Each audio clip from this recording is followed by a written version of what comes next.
التجهيزات الأساسية بالمديرية الإقليمية للتجهيز والنقل واللوجستيك والماء بالداخلة.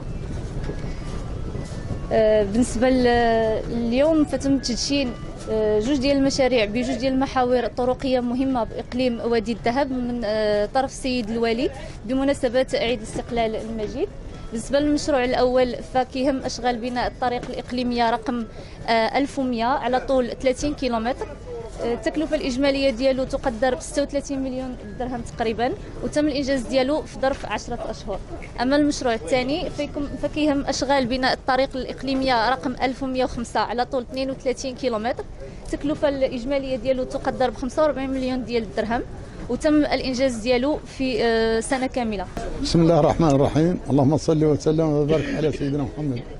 أنا رئيس جماعة قريبات الهلا من علال علي، ونشكر الدولة على هذه المهمة اللي دارت المواطنين ديالها من الداخل لبير نزران، من بير نزران لقريبات الفولة، من قريبات الفولة للمضريقة، وهذا ما كان يحلم به حد. هذا فضل الله تبارك وتعالى، فضل الدولة، الله يعيننا ويعينها عن مواطنينها. وهذه كانت خلوات لا يذكروا فيها ولا وراء، لما هذا الزفت وهذا الرزق اللي استمت به الدولة دارت المواطنين ديالها، وعاتبت السكينة وعاتبت المهمة، اللي بغى يكسب يكسب، واللي بغى يبني يبني، واللي بغى يمشي الليل، واللي بغى يمشي النهار. وهذا نفرحوا به وفرحوا به المواطنين جميعا، المواطنين داخل وادي الذهب ومواطنين بير نزران وقريبات الفولو ومضريقة.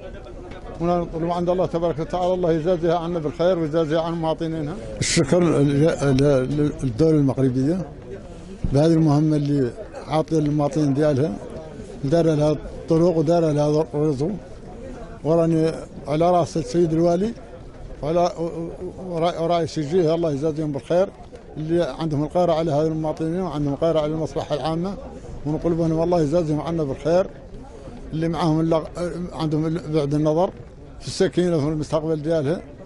والله سيدنا والله يعافيه. السلام عليكم.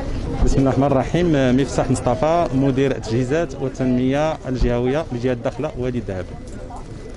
إذا هذا المشروع هذا اللي تم التدشين ديالو بهذه المناسبة الغالية، فهو يتعلق واحد الإنجاز ديال واحد محور طرقي على طول ديال 62 كيلومتر، وتهم الطرق الإقليمية رقم 1100 و 1105 اللي تتجمع بين مناطق جماعة الترابية ديال بير نزران وأمدريقة وقليبات الفولة، وذلك لفك العزلة عنها وخلق واحد جسر التواصل بينها.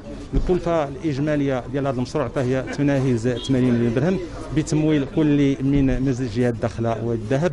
وهذا المشروع هذا سينضاف المشروع ديال الطرق اللي كان تربط ما بين تيشلا وبيرغندوز على طول ديال واحد 126 كيلومتر، لتصبيح الكلفه الاجماليه اللي عبأها نزل جهه الداخله والذهب في هذا الاطار تناهز واحد 202 مليون ديال الدرهم.